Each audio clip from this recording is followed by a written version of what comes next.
Welcome back, everybody. It's your boy Texas, and today we'll be doing the best power-ups you can get in Madden 19 Ultimate Team for under 150 training.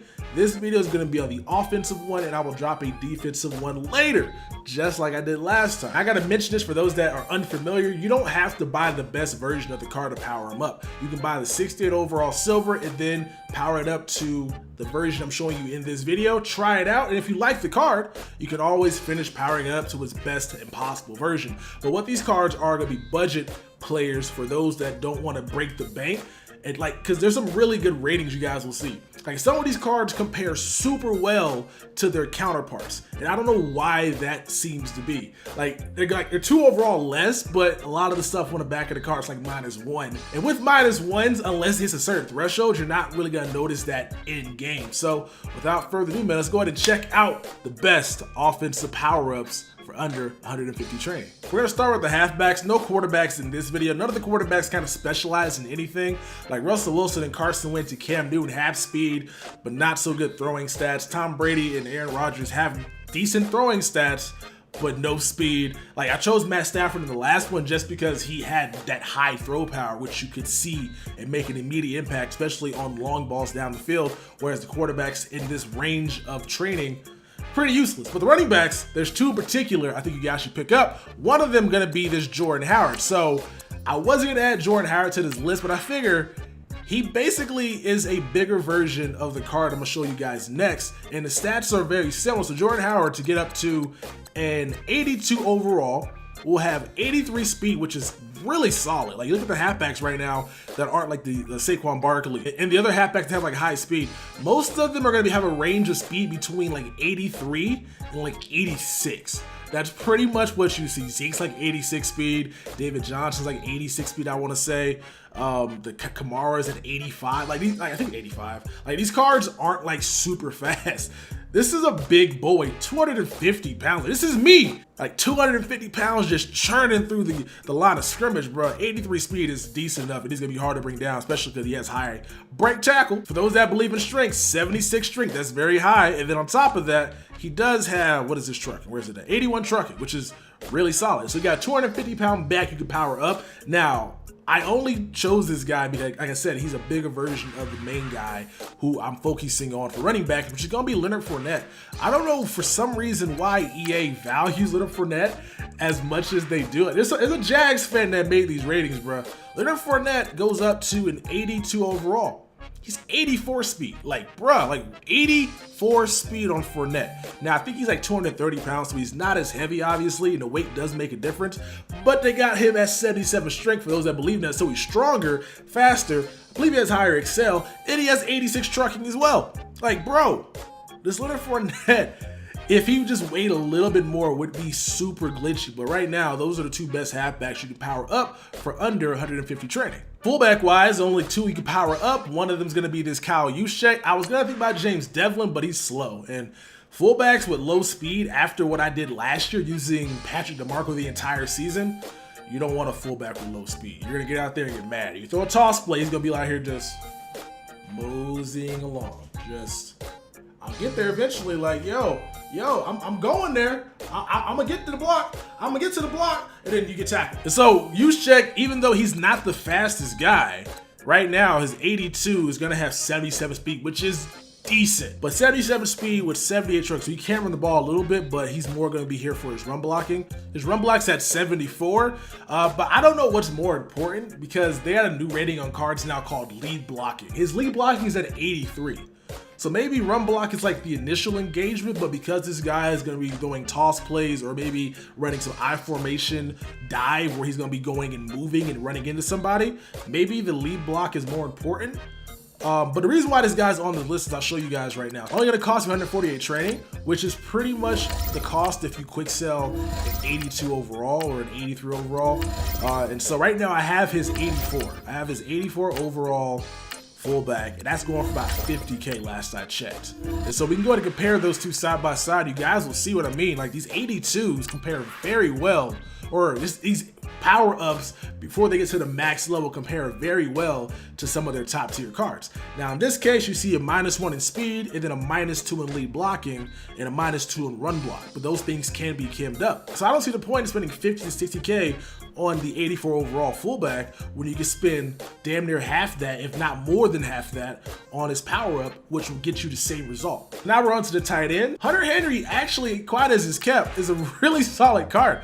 I saw him the other day as an 84 overall. I'm like, oh, I wouldn't recommend you guys power him up since he is obviously not going to be playing at all this season due to a torn ACL, and on top of that, the only time he'll get an upgrade will be down the line unless he sneaks in with a primetime performer limited time, which I doubt they give to Hunter. Oh my God, what is in my throat?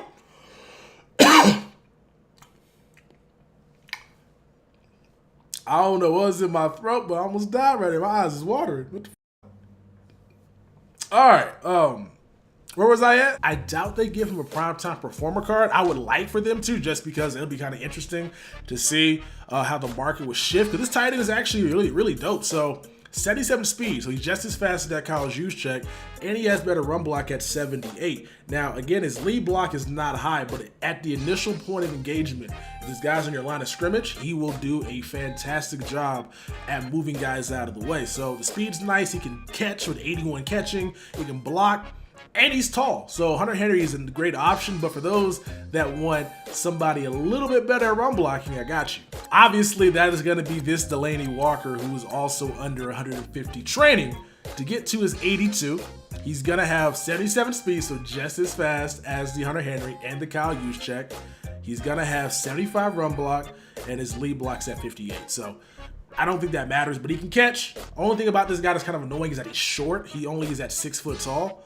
But I believe that if you're going to finish powering this guy up, you can obviously play him out at wide receiver, which is what I recommend you guys do, just because a lot of the cornerbacks in Madden right now have really low block shed, and if you want to run the ball effectively and consistently well, putting this guy out wide is going to help aid your run game tenfold. At left tackle, you got to go ahead and pick up this David BAKHTIARI, bro. This dude is really good. So for those that are unfamiliar with your boy Texas and what I like in my players, I like players, especially on the offensive line, that are kind of lopsided. So if you're good at pass blocking, I want you to have high pass blocking.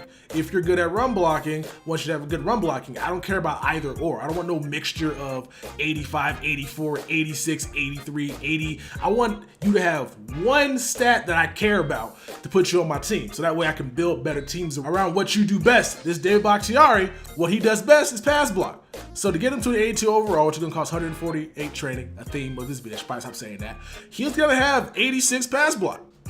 Now, there is a chart floating around on Twitter from Mutt Leaks about run blocking and it compared to strength and compared to weight, like the pie chart that it has. One would assume that will work as well when it comes to pass blocking, right? It'd just be the opposite effect. So instead of being run blocking versus block shit, it'll be pass blocking versus finesse/power move. But yeah, I'll put it on the screen so you guys can see. But again, 86 pass blocking, man, you're not gonna go too wrong with that. Now, this guy can't run block to save his life. So obviously, I would recommend you put a great run blocking guy behind it if you want to run the ball more effectively. But if you have a high-powered, I pass the ball first offense, this is going to be a guy you must pick up. And for those that want to run the ball, I got a right guard perfect for you. We got Brandon Sharif. My man got one, bro, my man has one vowel in his name full of consonants. So he's pretty much the opposite of the left tackle when it comes to run block/pass block. This guy specializes in run block, and obviously if he plays well for you, you can always update to his 85 overall and he gets 88 run block. But 85 right now seems to be the move. Again, I don't think 85 versus 88 is a difference, because I just saw something online that is crazy when it comes to zone coverage, where I think it said 40 to 79 is all the same. Then I saw RBT quote that and said, so you mean to tell me, I don't know if he said this or not, but somebody might have said this, but I'm giving him the quote, that Jadeveon Clowney's low zone plays just as well as Telvin Smith's 75. Doesn't make much sense. So one would assume if that's gonna be that big of a gap for zone coverage, blocking from 85 to 88 is pretty much gonna be the same, or something you can't even test because it's so close in rating. And we're going to end off at right tackle, DEMAR DOTSON. He is another guy that's lopsided. I love lopsided linemen. He is a pass blocking extraordinaire, 85 pass blocking. Again, he has higher run block than most at 78 compared to what everybody else was at 73, but you get David on one side, DEMAR on the other side, which would be very, very good budget offensive linemen on the outside. And then interior, you can go ahead and get guys like Joe Bitonio is high pass blocking, Rodney Hudson high pass blocking, and at right guard probably Kevin Zettler. Like, you can have a crazy pass blocking offensive line if you just pass the ball strictly. And then when you want to run the ball, bring in guys off the bench and sub them in and out. That's going to be the fun thing about it. So that is my list, man. What do you guys think of it? Post down in the comment section below your guys' thoughts. And if I missed anybody, man, let me know. Because, right, I don't think that I missed anybody. I got the best possible players on offense and defensively. That'll be coming up very, very shortly. It's been your boy, Texas. And I'll get your ass in the next one. Look, they say money can't buy your happiness, but I swear to God, it's a good down payment. Trying to stuff so many binges in my pocket, you would swear that I was out here trying to drown Franklin. I was bred in the slums, got fed up with crumbs, now you don't play a pound cake.